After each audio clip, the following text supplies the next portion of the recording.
Annyeonghaseyo 여러분, kembali lagi dengan Amnesia. Saat Han Tae-soo membuka kopernya, ia menemukan barang-barang kakaknya. Ketika di dalam mobil, ia menghidupkan HP yang ada di koper. Ternyata ada yang telepon. Di situ Han Tae-soo menyamar sebagai kakaknya. Nah, si penelpon bilang, "Kamu jatuh di mana? Apa tubuhmu masih lengkap? Tunggu di sana, kamu akan dijemput." Tapi di akhir si penelpon tahu itu bukan Han Tae-san karena dia tidak bisa menyebutkan nomor yang ada di lengannya. 야, 너 한태산 아니지? Setelah sampai di rumah, ternyata banyak sekali polisi dan ada penyusup yang masuk. Kemudian, lukisan milik Han Tae-soo tidak terlihat di tempat semula. Dan benar saja, setelah dibuka ditemukan tulisan, 형을 찾지 마요. 당신 죽어. setelah sendirian, Han Tae-soo mencoba kunci yang dari koper kakaknya tadi. Tapi hasilnya nihil. Kemudian ia menyiapkan kamar percetakan foto di kamar mandinya dengan bantuan Bongsan. Setelah beberapa fotonya jadi, Bongsan menemukan foto yang mana Han Tae-soo telah menikah. 회장님 결혼하셨습니까? 야, 나 모르는 여자야. 그럼 모르는 여자랑 결혼하셨습니까? Dan tiba-tiba sekelibet kenangan aneh muncul. 여자야 세상이야. 안 돼. Dan ternyata itu adalah kenangannya Suhi. Saat Suhi menghirup udara, ia teringat ketika di dunia sana, karena di dunia sana udaranya tidak bisa dihirup. 다 독이야. 잠깐 벗은 거야. 머리 다시 묶으려고. Di sisi lain, ketika pemilik resto memperbaiki CCTV, ia didatangi biro kontrol. Ternyata dia terindikasi paparan dunia lain, sehingga dia harus dibereskan. Ketika pelayan rambut kuning pulang, ia dicegat Bukos karena membawa wanita dan disuruh bayar uang tambahan. Sesampainya di atap, si pelayan diajak pergi ke Busan oleh Suhi. Lalu si pelayan minta menuliskan nomor lotrenya, tapi Suhi tidak mau. Dan Suhi pun pergi. Ketika itu, si pelayan langsung menarik lengan Suhi sampai terlihat nomor lengannya. Setiap kali nomor lengannya kelihatan, Suhi terlihat seperti komputer rusak dan membuat si pelayan takut karena dikira hantu. Akhirnya Suhi membuat perjanjian dengan si pelayan. Jika dia mau mengantarkan sampai ke Busan, maka nomor lotrenya akan dilengkapi. Suhi meminta ganti bajunya yang robek, tapi ternyata Suhi mau baju yang dipakai si pelayan. 그것도.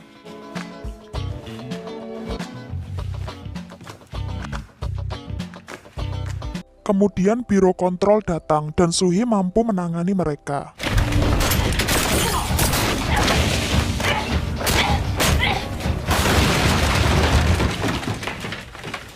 Suhi tidak mau tertangkap dan membawa si pelayan bersamanya.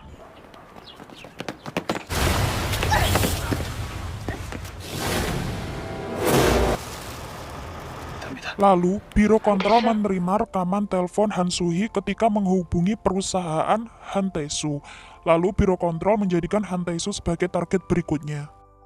Di sisi lain, Han Tae-soo merasa curiga kalau kakaknya masih hidup. 사람이 좀 바뀐 것 같아서요. Ia akhirnya mengambil abu kakaknya dan melakukan tes DNA. 깜짝이야. 99.9%의 확률로 불일치라네. Di tengah perjalanan, Han Tae-soo sangat overthinking, tapi si supir malah ngomong terus. 집이 나름 혈통 보안, 사실상 금고 아닙니까? 그나저나 그 협박범들은 어떻게 들어온 걸까요? Tapi karena Bongsan menyebutkan tentang brankas, ia akhirnya tahu kalau kunci itu adalah kunci brankas di laboratorium lamanya, dan ternyata brankasnya itu tidak ada di situ. Kemudian ia ditelepon lagi melalui HP tulalit Han Tae-san. Si penelpon ternyata punya brankasnya dan meminta Han Tae-soo untuk bertemu. Tak lupa, ia juga mengingatkan bahwa biro kontrol itu sadis dan menyarankan Han Tae-soo untuk lari saja. Kemudian, Han Tae-soo menyiapkan sesuatu untuk biro kontrol dan dia bersiap-siap untuk sembunyi.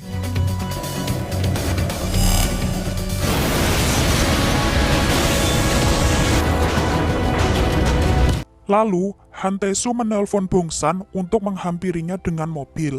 Akan tetapi, 가자, 봉선아, 봉선아. 이렇게 뛰시면 숨 넘어갑니다. Han Tae-soo pun dibawa ke biro kontrol untuk interogasi.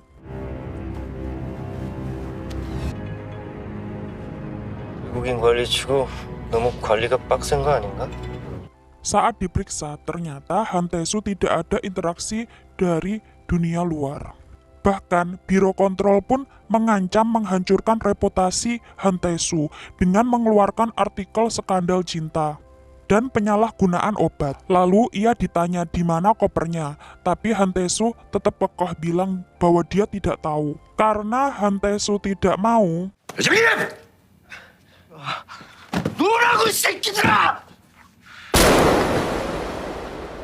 setelah sadar, Han Tae-soo mengecek kopernya lagi. Lalu ia mengajak Bong-san ke Busan naik kereta karena Han Tae-soo masih trauma dengan pesawat. Di pembelian tiket sebenarnya si pelayan ini sudah tidak punya uang lagi. Akhirnya dia beli tiket dengan harga yang paling murah. 부산 KTX 특실 2장. Sementara itu di tempat mandi umum, Suhi ternyata terluka.